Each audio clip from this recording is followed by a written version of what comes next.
Order! Order! You are an incorrigible delinquent at times.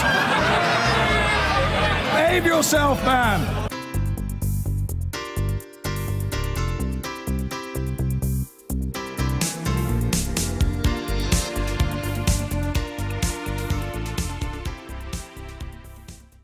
Now, the government is going to publish a 15-page document setting out more details on what rights EU citizens living in the UK will have post-Brexit. That's after we got some provisional plans from Theresa May at the end of last week. Let's take a look at what the Brexit Secretary David Davis had to say about this issue yesterday.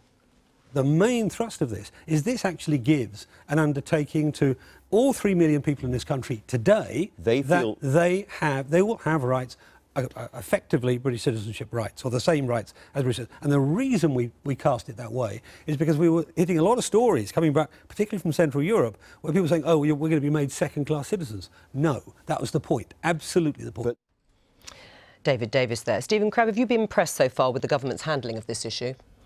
Well, personally speaking, I would have liked to have seen the statement that we had last week about the rights of EU citizens in the UK could have come earlier.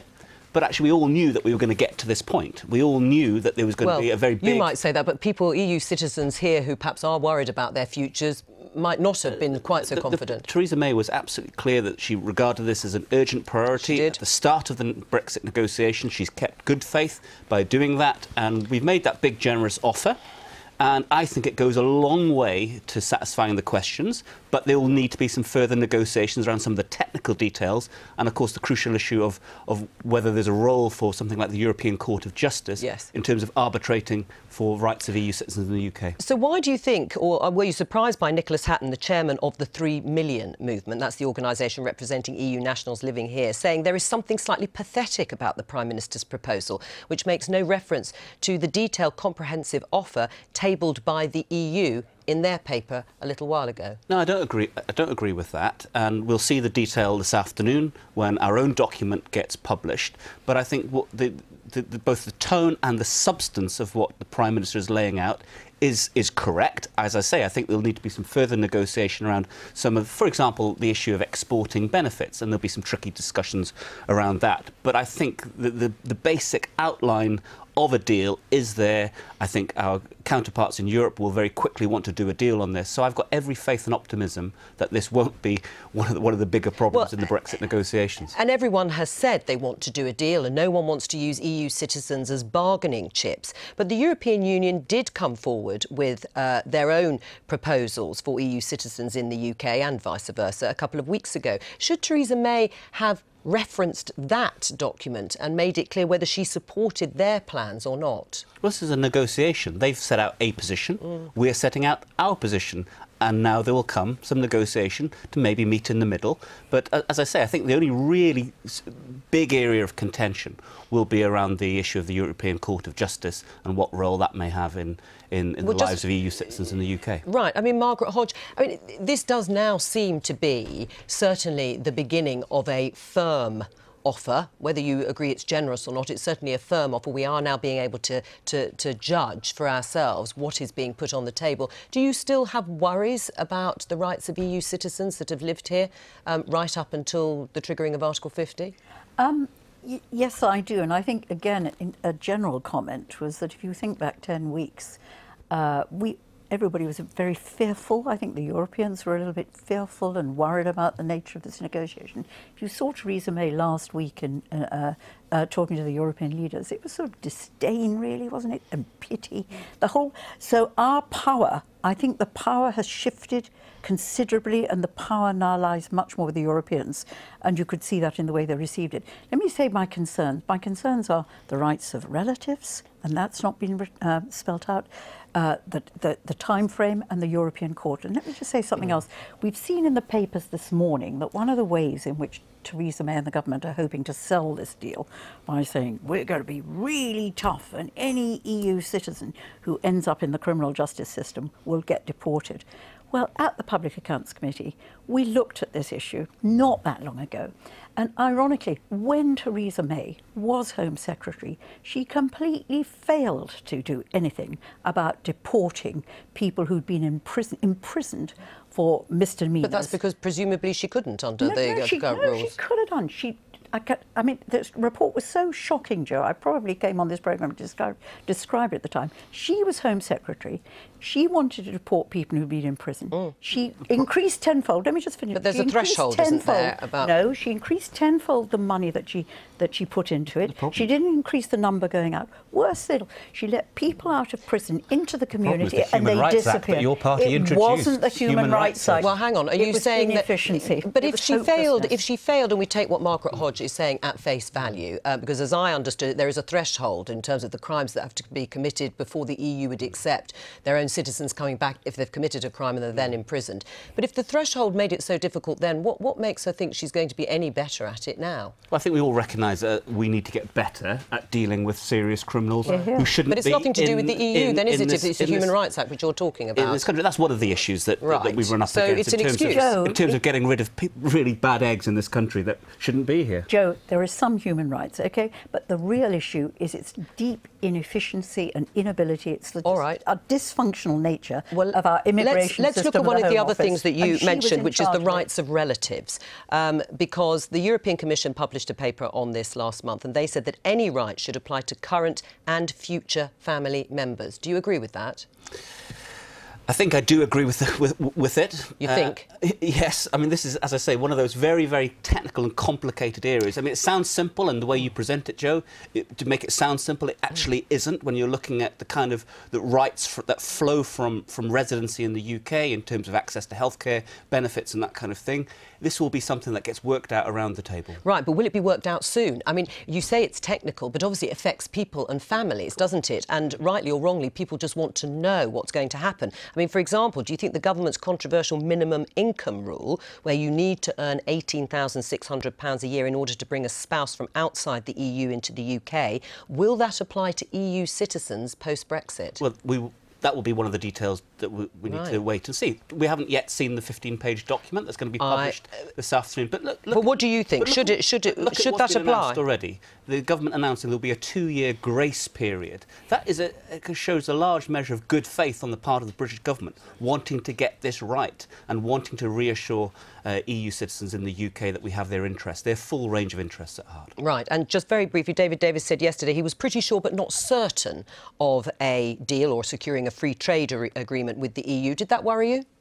Well, my view is that we should be doing everything that we can to get ourselves in a position to do a deal, because the alternative is the status quo. Well, that's not an option because we voted for Brexit. And the other alternative is falling back on World Trade Organization rules. And personally, I don't think that's a good outcome for our economy and for our workers. All right. Theresa May has reassured the more than 3 million EU nationals living in Britain that they will not be forced to leave the country after Brexit. The Prime Minister said EU citizens legally in the UK would have what she called settled status, enjoying all the rights of UK citizens except the right to vote in general elections. But as Vicky Young reports, the offer depends on British citizens living in the EU being given the same status. Theresa May says she's giving reassurance and certainty. Is your offer to EU nationals good enough, Prime Minister? Allaying their anxieties is a priority, according to the Prime Minister, and she told MPs she had a serious and fair offer to make. Under these plans, no EU citizen currently in the UK lawfully will be asked to leave at the point the UK leaves the EU. We want you to stay. So EU citizens will be able to apply for something called settled status. That's the right to live in the UK permanently, accessing public services and other benefits. Applicants will have to have lived in Britain for at least 5 continuous years and will need to have come here before a certain cut-off date, which is yet to be agreed. In Brussels last week, Mrs May said that could be as early as March this year, when she triggered the formal Brexit negotiations. But EU leaders say the deadline should be the date the UK leaves, expected in 2019. The Labour leader said all this should have been sorted out a year ago. The Prime Minister has dragged the issue of citizens and families deep into the complex and delicate negotiations of our future trade relations with the European Union, which she herself has been willing to say may result in failure. This isn't a generous offer. This is confirmation the government is prepared to use people as bargaining chips. And another row is brewing over who sorts out any legal dispute about these citizens' rights. Would my right honourable friend give due assurance that any pressure to allow the European Court of Justice any role in immigration or future ILR status of EU citizens within this country will be flatly opposed? I believe that in terms of assuring the rights of EU citizens living here in the United Kingdom, we believe that should be done through our courts and not through the European Court of Justice. Theresa May is promising a smooth and streamlined process to make it as easy as possible for EU citizens to secure their rights after Brexit. The Home Office will have to set up a whole new system, potentially dealing with millions of applications. It's a huge challenge, and officials hope it will be up and running by next year. But before that, there will be tough talks. The EU's Brexit negotiator has already called for more ambition, clarity and guarantees from the UK. Vicky Young, BBC News, Westminster. So how have Theresa May's words gone down with EU nationals living here and with Brits living in the EU? Our correspondent Jeremy Cook has been finding out. In a quiet corner of London, German voices raised in song. Many of the singers have been here for decades, and the government's announcement today is meant to offer them reassurance. It could just change any time, that's my feeling. And it's just so much insecurity. What's slightly uncomfortable, certainly, is the fact that we are a bargaining chip. I'm still the eternal optimist, and I hope that ultimately politicians will put people first. The choirmaster is Barbara Hoffling, a professional singer, shaken by the Brexit vote and its consequences. I just don't see why suddenly, because of issues of the NHS, we want money for the NHS, or issues of we don't like foreigners, suddenly we're treated like second-class citizens. It just doesn't make sense to me. Does it feel like that to you? Oh, very much so. What Theresa May and David Davis would say is the evidence of today will be that they want you to stay, that you will be given settled citizen status.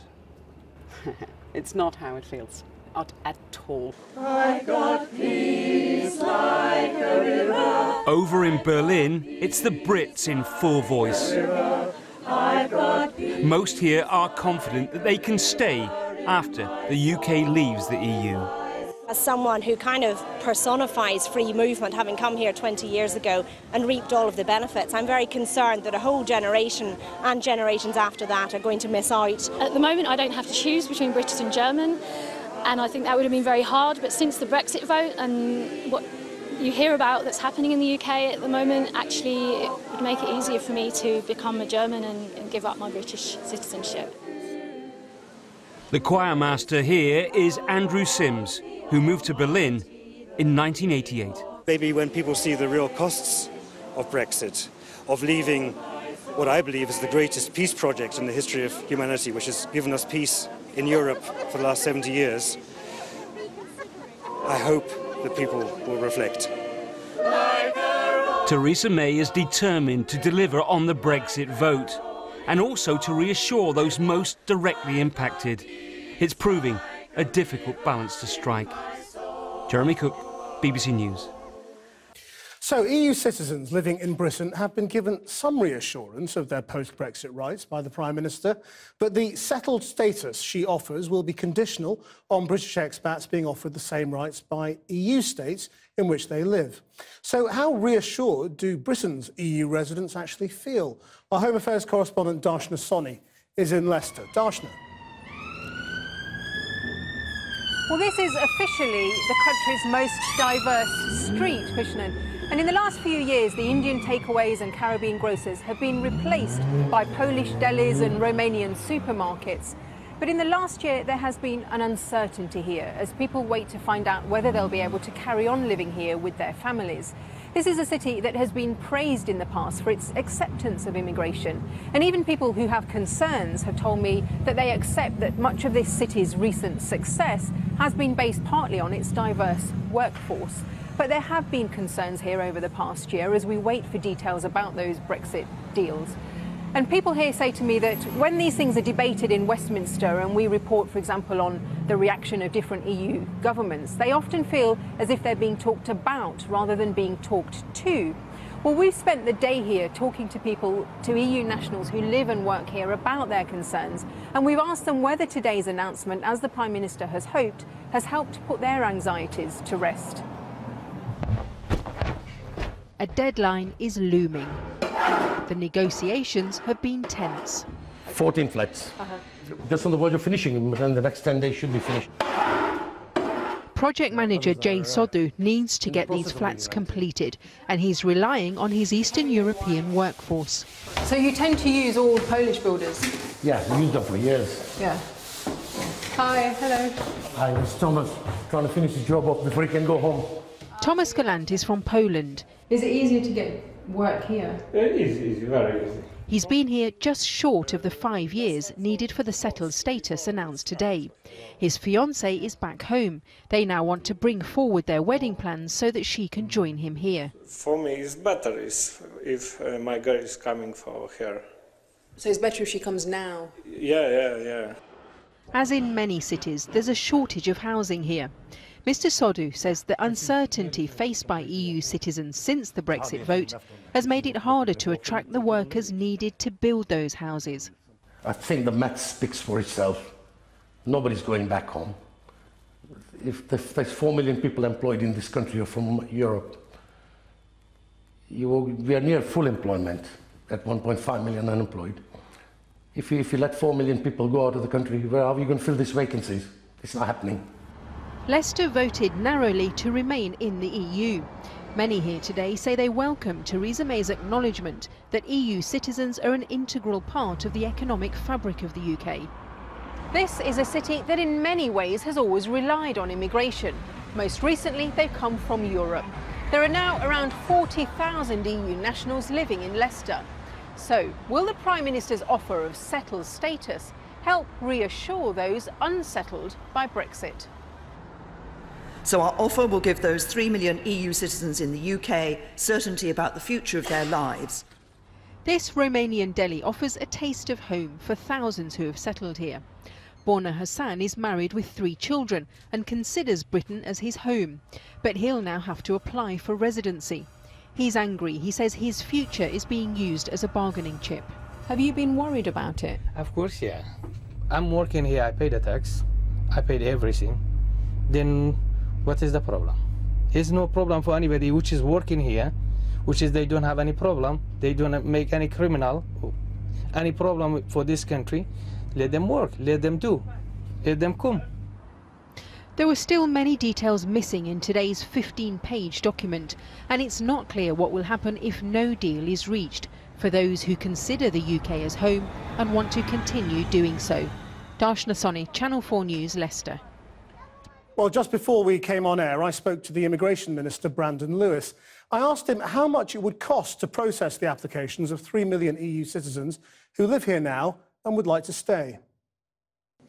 Well, we'll deal with that through our own current resources. We'll be able to process that. In terms of what it will cost for EU citizens who want to take settlement, that's something we'll be working out once we get to the detail of the process we're going to use, and that'll be something we'll outline in 2018. All right, so you don't know. Why do you think Europe will accept a downgrading in the rights of its citizens? Well, what we want to do, and the offer we're making, is to give the settled citizens absolutely the same rights as UK citizens. I think anybody here in the UK would think that's the right thing to do. It gives them the same rights as all our UK citizens, and we want to make that a reciprocal arrangement as well. It doesn't, though, does it? I mean, there are all sorts of ways in which their rights are being downgraded from what they have at the moment. If somebody takes settled status, once we leave the European Union, as a settled citizen, they will have the same rights as a UK citizen. If you're a settled status couple who have a child who wants to go to university in your home country, say they're going to university in France, and they leave the country for 3 years, does that child have the automatic right to come back? Well, under the European rules, actually, even in Europe, if you leave for 2 years, then that settled status changes anyway. What we're saying is... Yeah, but they have freedom of movement at the moment. They can come back and live here without any problem at all. if you're here under settled status, you have the same rights as a UK citizen. So yes, if you want to bring somebody over who does not have settlement rights in their own right and a family member as a UK citizen, you'd have to go through the process as it is at that point in time. If I want to send my daughter to university in Paris for 3 years, she can come back no problem.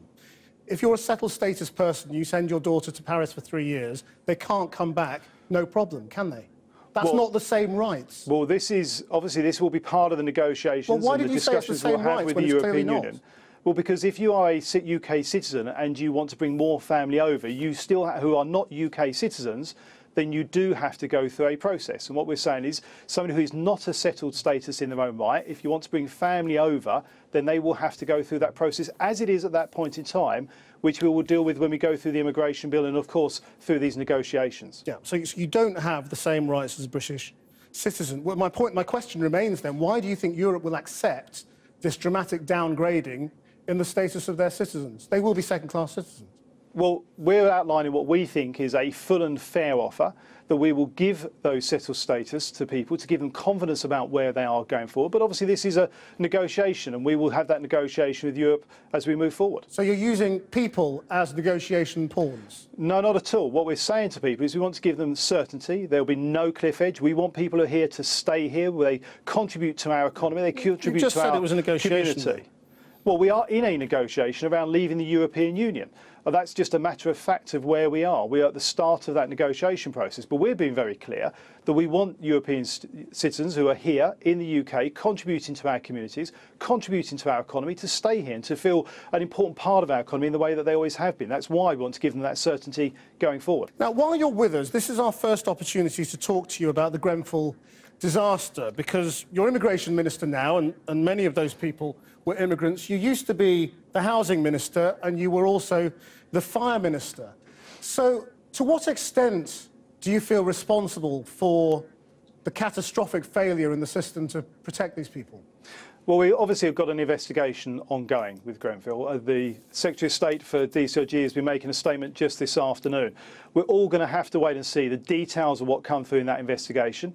We all want to make sure that we learn the lessons of what's been in Grenfell. Now, I've not been in charge of building regulations in my roles in the past, but I was the fire minister. I spoke in that role in favour and outlined the importance and the benefits of sprinklers, in fact. But we've got to get to the bottom of exactly what happened there, how that fire not just occurred, but how it was able to spread, so that we can make sure that nothing like this can ever happen again. Do you accept the system of inspection and regulation catastrophically failed? Well, we haven't yet got to the details of exactly what went wrong in this building, and I'm not going to prejudge the outcome of that investigation. But we have got to make sure that nothing like this can happen again. Mr. Lewis, 75 towers have failed inspections today. What do you need before you'll accept the system has failed? Well, that's exactly the point I'm making. We've got to get to the bottom of not just what happened in Grenfell, but what is happening more widely. The system has failed. I do not need, and neither do you, an official report to tell you the system has failed when thousands of people are being evacuated from their homes, thousands more are being told that the buildings they live in, which they were told were safe, have now failed fire safety inspections. Why can you not accept that the system has failed? Well, we do need to get to the bottom of exactly what has happened in those buildings, why that cladding, if that is cladding that is a breach of building regs, and we haven't got to the bottom. I asked you, why can't you accept that the system has failed? That until the investigation is answered, can't be answered yet, because we don't know exactly what the issue is. It's staring you in the face. Well, what do you need a report for? You are prejudging the investigation that hasn't happened yet. I'm saying when 75 towers have failed inspections today that were passed years ago, that is a failure. That is not something you need a report to tell you is a failure. And as I've already said to you, we do need to get to the bottom of why these buildings were able to have products on them that do, in these reports at the moment, look like they were in breach of building regulations. And that is something we've got to do to make sure that this cannot happen again. I mean, do you have any sense that that had anything to do with you? Well, we haven't seen the investigation yet.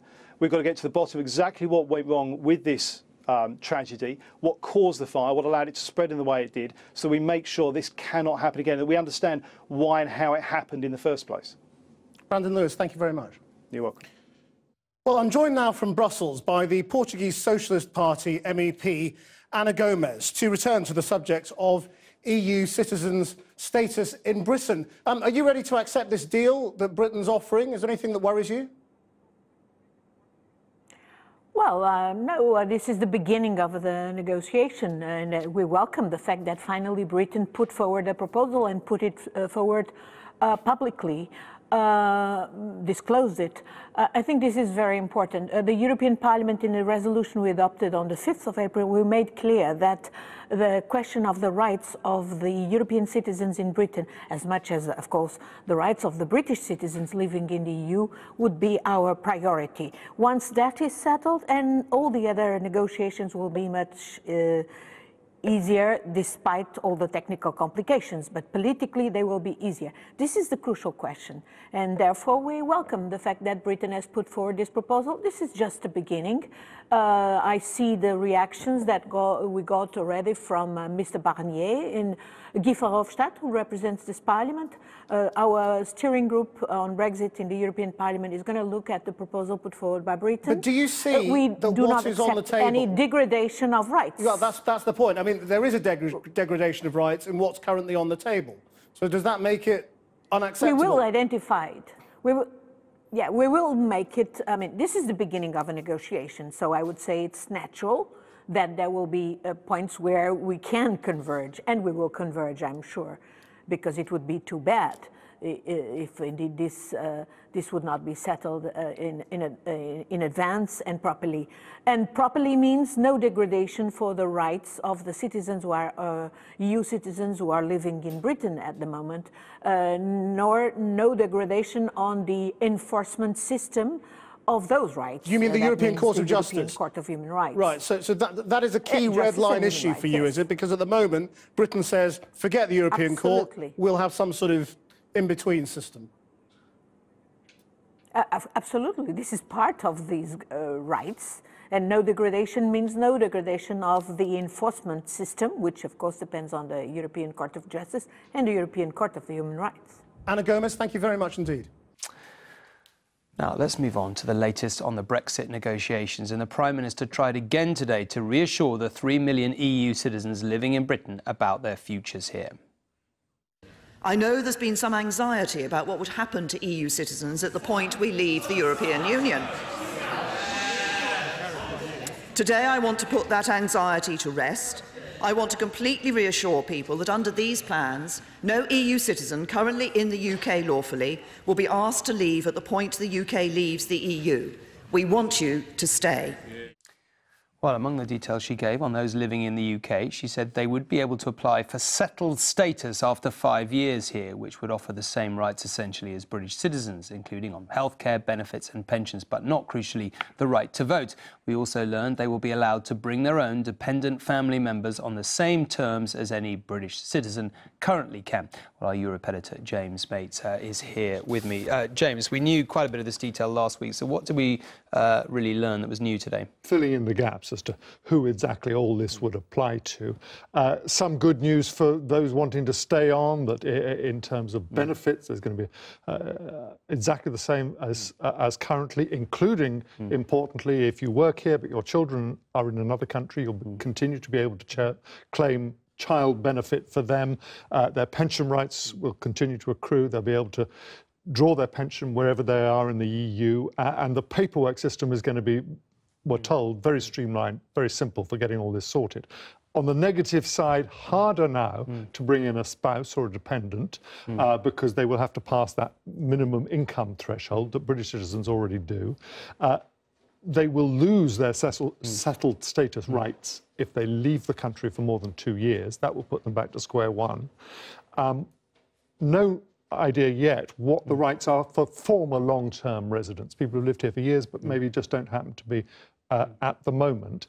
And also, what about people who commute daily or weekly to work in the UK? I mean, this just illustrates just how complicated this is, taking a system in which for 43 years people have come and gone as they wish, millions of people, and now trying to codify it without anyone losing anything. Okay, well, this was supposed to be a big, generous offer, she said. I mean, are European colleagues filled with a newfound love, renewed love, determine it as you will. What's the reaction? Most of these details, I think, will make them a little bit happier. The two key men, the two negotiators for the Commission and the Parliament, Michel Barnier for the Commission, said more ambition, clarity and guarantees are needed. Guy Verhofstadt of the Parliament, a number of the limitations that are contained in this remain worrisome. That on top of Angela Merkel saying last week, look, this is a start, but it's not a breakthrough. I mean, the thing for the British here is that we really, really want this issue out of the way and quickly, because we've also got to sort out the money and we've also got to make progress on Northern Ireland before any talks can begin on our future trading relationship. And that's why the ambition was to make a big and generous offer and put this one to bed. This isn't it yet, and there's a lot of hard talking still going to have to be done. OK, James, thank you very much indeed.